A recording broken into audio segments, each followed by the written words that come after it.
Et Maxel, j'ai plus de bière. Attends, vas-y, attrape. Bah, pourquoi tu l'as pas attrapé? C'est en bottom. Après, je recharge.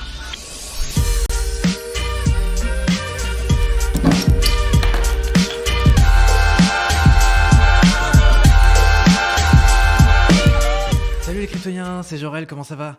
Eh bah oui, on est encore en direct de Shanghai et bienvenue pour ce 10e épisode de l'Hebdo Crypto. Mais avant de commencer, comme d'habitude, une petite lichette.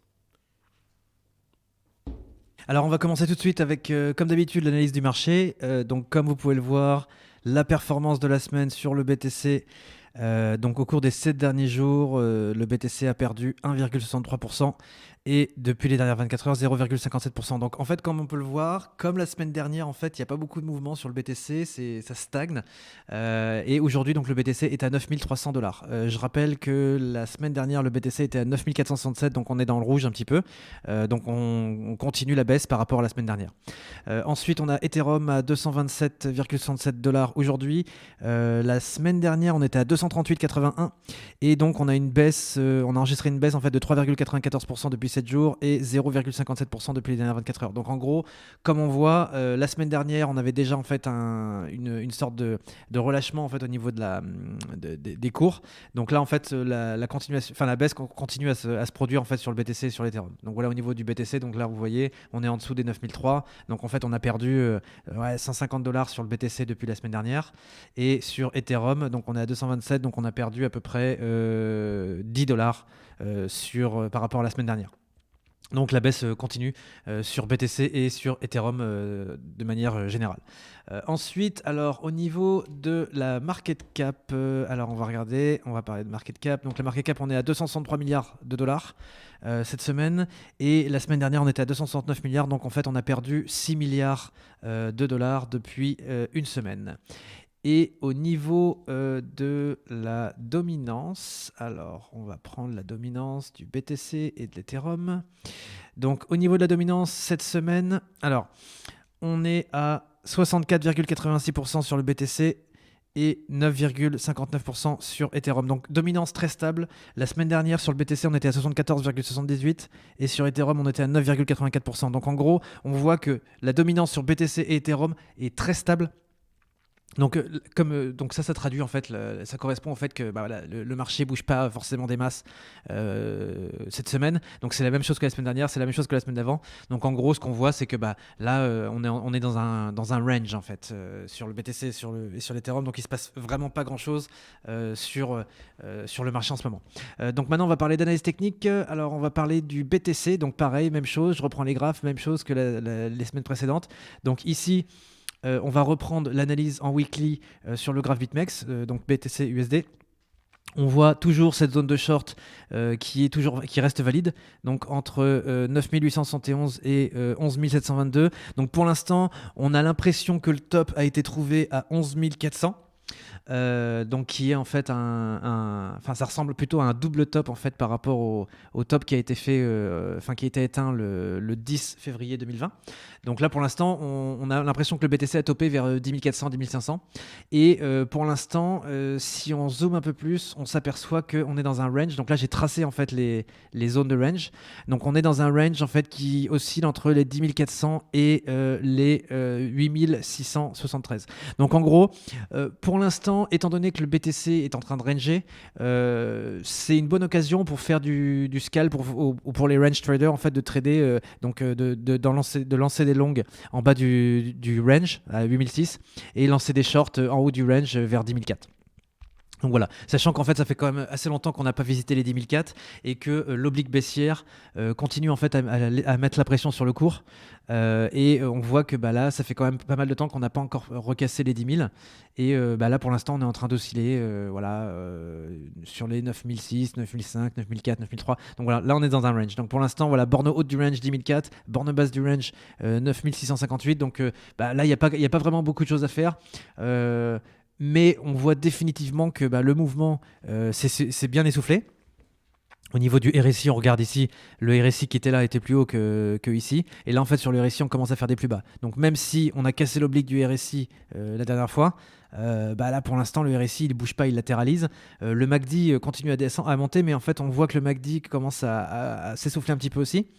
Donc, je pense qu'à mon avis, ce mouvement commence à perdre de sa force. Et surtout, on le voit en fait avec les bougies. Hein.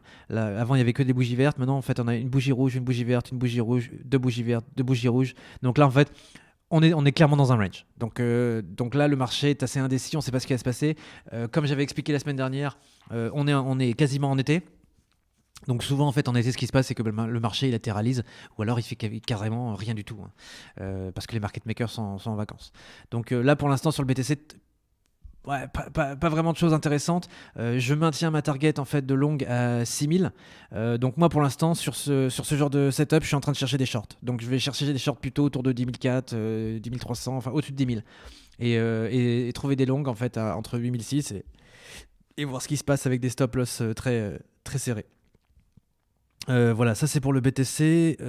Qu'est-ce qu'on peut dire d'autre sur le BTC? Non, je pense que c'est à peu près tout. Donc on va passer sur Ethereum.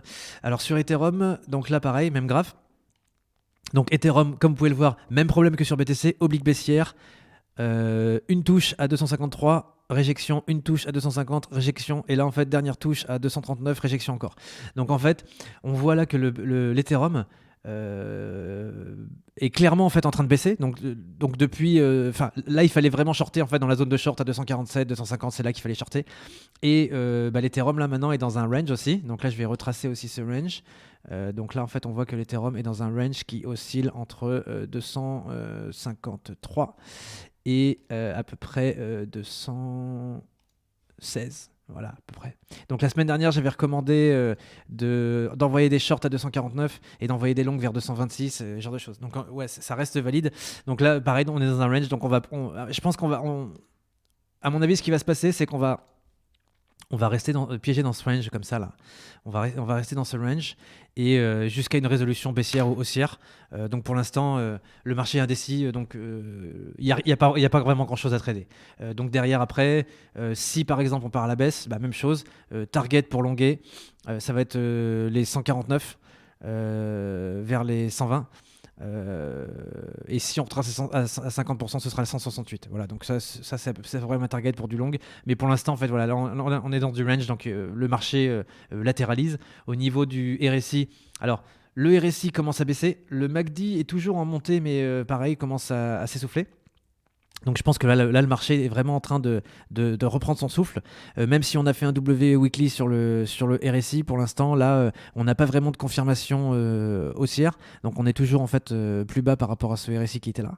Là, pour l'instant, voilà, le marché est piégé à l'horizontale. Donc on a beaucoup de gens en fait qui sont en long à 213. On a beaucoup de gens qui sont en short à 250. Donc là, pour l'instant, c'est du ranging market. Et ça fait à peu près, depuis le début mai que ça dure. Hein. Donc ça fait plus d'un mois que ça dure. Donc voilà, donc là pour l'instant, ranging market, il faut attendre la résolution. Mais jusqu'à preuve du contraire, il n'y a pas grand-chose qui se passe en ce moment. Ensuite, alors, on va parler de l'alt de la semaine. Alors l'alt de la semaine, suite à la demande de Laurent, donc Laurent L, qui est tonton beer pong, donc big up à toi Laurent. Donc on va faire une analyse sur Neo. Alors donc, désolé, ça a l'air d'un petit peu un arc-en-ciel. Donc j'ai tiré le graphe Binance Neo USDT depuis 2017, voilà, jusqu'au top. Enfin, depuis le top jusqu'à maintenant. Donc, on va décortiquer un peu le graphe. Donc, je vais passer assez vite. Donc, en gros, si vous voulez, là, on a un top à $200. On a un bottom qui était à $3. Donc, ici, moi, j'ai tracé en fait au niveau des zones de short parce qu'il fallait que je calibre un petit peu l'outil pour savoir en fait où étaient les zones de short. Donc, en fait, sur Neo, j'ai remarqué que les zones de short sont entre 50% et 61,8%. Donc, en gros, ici, on avait le top. Donc top à $200, retracement sur la mèche rouge jusqu'à $64, zone de short ici à 130 vers 146, zone de short respectée, on a méché dedans. Après, deuxième baisse jusqu'à $43, deuxième zone de short respectée, 93 jusqu'à 107. Donc là, pour l'instant, les zones de short sont validées en fait entre 50 et 61%. Maintenant, on va zoomer un peu plus. Alors là, on a la zone de short long terme. Zone de short long terme, au cas où si on remonte, ce sera entre $100 et $123. Donc ça, c'est depuis le absolute top jusqu'au absolute bottom ici. Mais on va zoomer un peu plus parce que là, en fait, on voit pas grand-chose. Donc là, j'ai des jeux de nos sortes intermédiaires et tout machin, mais c'est pas ça qui nous intéresse. Ce qui nous intéresse, c'est ça. Voilà. C'est la période vraiment entre 3 décembre 2018 jusqu'à aujourd'hui. Donc en gros, qu'est-ce qui s'est passé? On a bottom, en fait, le 10 décembre 2018 à 5 $. Ensuite, on est monté à 20 $. Il y avait une zone de short ici qui était entre 15 et 17 $, qui a été respectée, voire transpercée. On a méché un peu dessus, après on a réintégré le range. Donc en gros, on est toujours dans une baisse. Là, ce qu'on peut observer, c'est qu'on a une oblique baissière toujours. Donc on est dans des rallyes contre tendance pour l'instant. Et jusqu'à preuve du contraire, la tendance est toujours baissière sur Neo. Donc maintenant, qu'est-ce qui se passe si on zoome un peu plus? Alors, Neo, on a des retracements ici. Là, donc on avait topé, on avait méché à 20 balles, on est descendu à 6. Et ensuite, il y avait une autre zone de short ici tracée entre 15 $ et 13 $ qui a été respectée. On a encore méché un peu plus au-dessus, comme d'habitude, et après on est retombé. Donc là, en fait, si vous voulez, les zones de short sont assez respectées sur Neo. Et là, la prochaine zone de short, donc là, en fait, on a méché à 16, on est retombé sur un bottom à 3. Et ensuite, zone de short, la prochaine zone de short qui est maintenant, en fait, c'était entre 11,75 et 10,72. Donc comme vous avez vu, on mèche au-dessus et on réintègre derrière tout le temps la même chose. Donc là, ce qui se passe au niveau de Neo, moi, ce que je regarde, c'est que j'ai l'impression, en fait, que Neo... alors, si on voit sur le RSI, le MACD, donc le RSI déjà fait des plus bas par rapport au dernier RSI qui est là. Le MACD aussi est plus bas par rapport à la dernière candle. Pour l'instant, sur Neo, je vois pas de reversal. Hein. Je vois pas de signe de confirmation que la tendance va s'inverser. Donc c'est pour ça, en fait, pour moi, je reste sur une baisse sur Neo. Et je vois en fait un objectif de retracement ici entre le bottom à 3,79 jusqu'à la mèche qui a été jusqu'à 13 $ en extension. Je vois en fait qu'on va retomber entre 8,52 et 7,33. Donc en fait, si je devais faire quelque chose sur Neo en ce moment, alors déjà en fait j'aurais shorté au-dessus de la zone de short. Donc il aurait fallu sortir en fait au-dessus de 11,80. Et d'ailleurs, tonton Beerpong avait bien dit ça. En fait, il avait cherché des shorts à cet endroit-là. C'était bien fait. Donc voilà. Voilà. Shorter ici, c'est pas mal. Après, à mon avis, je pense qu'on va réintégrer le range pour poursuivre la baisse. Et à mon avis, ce qui va se passer sur Neo, c'est que ça va descendre comme ça. Ça va descendre ici et ça va réintégrer jusqu'à 8,52. Et après, à 8,52, je pense qu'on va essayer de faire un rebond pour casser en fait la tendance baissière.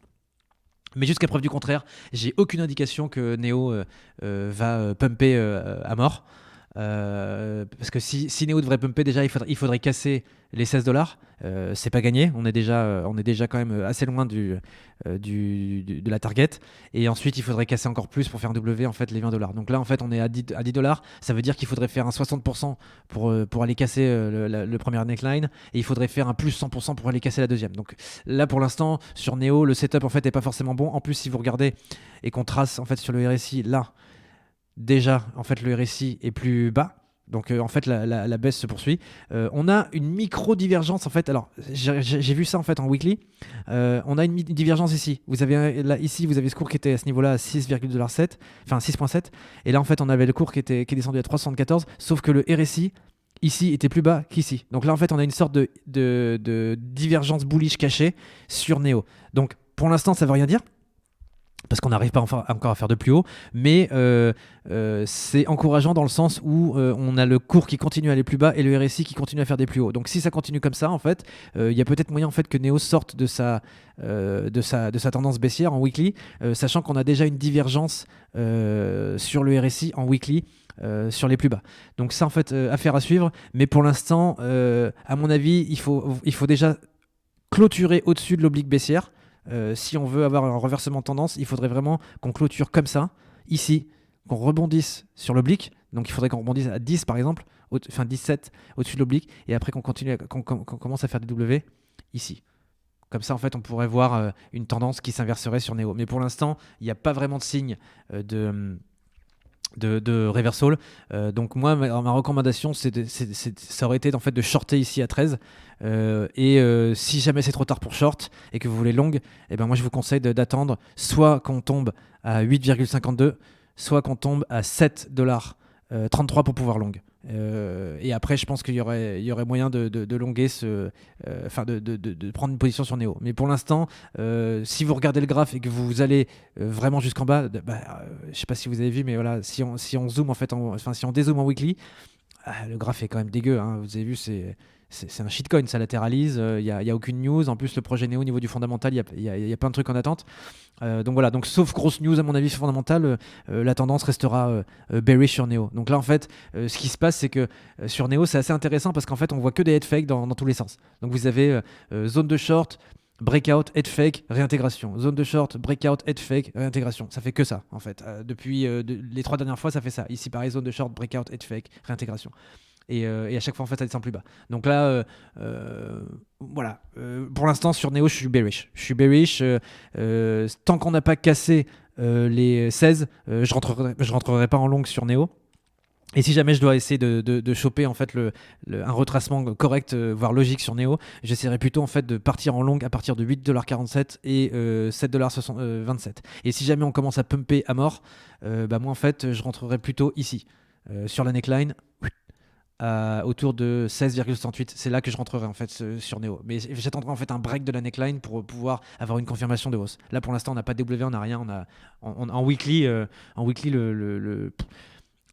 comment dire, l'analyse est pas forcément intéressante. Il y a rien qui se passe en fait sur Neo. Il y a rien de bullish en fait sur Neo. Donc pour l'instant, jusqu'à preuve du contraire, voilà. Je suis pas bullish. Écoutez, j'ai fini pour l'analyse technique sur l'alt de la semaine et sur les cryptos, et je vais laisser la parole à Maxel pour la revue de presse de la semaine. Merci beaucoup. Bonjour à tous. Alors, que se passe-t-il dans le monde de la blockchain cette semaine? Commençons tout d'abord par le Cambodge, avec la Banque nationale du Cambodge qui a révélé ce jeudi son projet de paiement sur blockchain, baptisé projet Bakong. Ce projet a été commencé en 2017 et est considéré comme une quasi-digitalisation du riel, la monnaie officielle cambodgienne. Elle n'a d'officiel que le nom, car presque toutes les transactions du Cambodge se font avec le dollar américain. On parle ici de quasi-digitalisation, car contrairement aux monnaies digitales de banque centrale, donc ces fameuses MDBC, les utilisateurs devront charger leur compte Bakong avec du riel avant de pouvoir effectuer les transactions. Selon le white paper, cette blockchain privée pourra gérer entre 1000 et 2000 transactions par seconde. Le but de la Banque nationale est d'offrir un système efficace sans pour autant coûter plus cher aux utilisateurs et aussi stopper l'utilisation du dollar. Les dirigeants de la Banque nationale du Cambodge sont confiants quant à l'adoption de Bakong par la population cambodgienne, car en effet, nous avons affaire ici à des citoyens déjà habitués à utiliser leur téléphone pour effectuer des transactions. En 2019, on estimait que 64% du pays possédait déjà un e-wallet. Et pour ce qui est du lancement, ce sera une surprise. Le white paper annonce début 2020, alors qu'il vient de sortir cette semaine en plein mois de juin. Voilà, donc nous allons continuer en Allemagne avec une des plus grosses baisses de la semaine en bourse, j'ai nommé Wirecard, qui nous a fait un joli moins 79% cette semaine après que les auditeurs aient remarqué qu'il manquait environ 2 milliards de dollars dans les comptes de la société. Donc quel est le rapport avec le monde de la blockchain ? Il faut savoir que la société Wirecard est la société qui émet une grande partie des cartes de débit liées aux cryptos, telles que Crypto.com, WireX et CryptoPay. D'après Wirecard, ce trou de trésorerie, enfin là on parle plus de cratère de trésorerie, proviendrait de 2 banques asiatiques. Sauf que, surprise, ces 2 banques nient détenir les 1,9 milliard de dollars de liquidités manquantes. Selon Morgan Stanley, Wirecard ne disposerait environ que 220 millions d'euros de liquidités s'il n'arrive pas à retrouver les fonds disparus. Chris Marszalek, PDG de Crypto.com, s'est toutefois montré rassurant en rappelant que les cartes Crypto.com émises par Wirecard sont entièrement préfinancées. Les fonds ne sont pas détenus par Wirecard mais par une autre banque, comme l'exige la FCA, qui est l'équivalent britannique de l'AMF en France. Nous allons finir avec Donald Trump, et dans son livre à paraître la semaine prochaine, The Room Where It Happened, donc la salle où ça s'est passé en français, John Bolton rapporte que le président Donald Trump aurait ordonné au secrétaire du Trésor Steve Mnuchin d'aller contre Bitcoin dans une conversation qui aurait lieu en mai 2018 en marge des sanctions économiques contre la Chine. Pour rappel, Donald Trump avait déjà laissé filer sa position vis-à-vis de Bitcoin l'été dernier lorsqu'il avait déclaré « Je ne suis pas un fan de Bitcoin et des crypto-monnaies qui ne sont pas des monnaies. Leur valeur est extrêmement volatile et c'est basé sur de l'air. Des actifs crypto non régulés peuvent faciliter des comportements illégaux, par exemple du trafic de drogue et autres activités illicites. » Au contraire de Trump, Mnuchin a une approche plus nuancée. Il ne porte pas forcément Bitcoin dans son cœur, mais n'a aucun souci avec les actifs digitaux. Nous l'avons vu notamment supporter le projet Libra de Facebook, et il aime ces projets à partir du moment où il respecte la régulation américaine. En attendant, le département de la justice a lancé une action contre la sortie du livre de Bolton en disant qu'il contient beaucoup d'informations confidentielles. Peut-être est-ce qu'on découvrira enfin que Trump travaille de concert avec les frères Bogdanov pour manipuler le prix du Bitcoin. Bon, c'est fini pour moi, je laisse la parole à Jorel. Alors, on a sélectionné cette semaine 4 événements. Alors, il y a un événement qui va se passer sur la semaine d'après, mais c'est surtout en fait pour que vous gardiez ça à la tête, dans votre esprit. Donc, en fait, la grosse news qui va se passer en fait avant fin juin, c'est la relâche du code, la publication du code de Shelly, du mainnet de Cardano. Donc, la publication va se faire le 30 juin 2020. Donc là, pour l'instant, ça voudrait dire que c'est une nouvelle étape dans le projet Cardano. Donc peut-être que ça aura une influence sur le prix chez Cardano, en fait, il faut voir. Mais voilà, c'est à peu près la news qui se passe pour l'instant sur le marché. Donc ça, c'est prévu pour le 30 juin. Ensuite, on a Energy qui va se faire lister le 22 juin sur Hotbit. Et donc le trading va commencer donc, pour Energy Token sur ce nouvel échange à partir du 22 juin 2020. Ensuite, on avait parlé de Neo aujourd'hui. Donc du coup, le 23 juin 2020, il y a un Ask Me Anything Session avec OKEx et Neo Blockchain. Donc à ne pas manquer pour avoir des infos sur Neo, surtout qu'en plus Neo ça publie pas beaucoup d'infos ces temps-ci. Donc on va voir, est-ce qu'on va avoir des informations sur Neo 3.0, sur des dates de publication. Donc voilà, donc ça c'est les news sur Neo. Et enfin on va finir avec Travala.com qui va faire un Ask Me Anything Session avec le CEO de iSafePal qui est un payment processor. Donc en fait un système de paiement pour des réservations en ligne. Et donc voilà, donc il va y avoir un Ask Me Anything, donc ce sera le 24 juin 2020 avec Véronica Wong. Et donc voilà, donc ça c'est les news pour Travala, Travel by Bit, Powered by Binance que j'avais expliqué la dernière fois. Donc voilà, écoutez, j'ai fini. Et puis en attendant, merci beaucoup pour nous avoir écoutés. N'hésitez pas à vous abonner à la vidéo, laisser des commentaires, poster, liker. Dites-nous aussi ce que vous voulez qu'on analyse pour la semaine prochaine. Et voilà, c'est fini pour aujourd'hui. Mais vous inquiétez pas, on a encore plein de bières pour la semaine prochaine. Et d'ici là, prenez soin de vous et à la vôtre.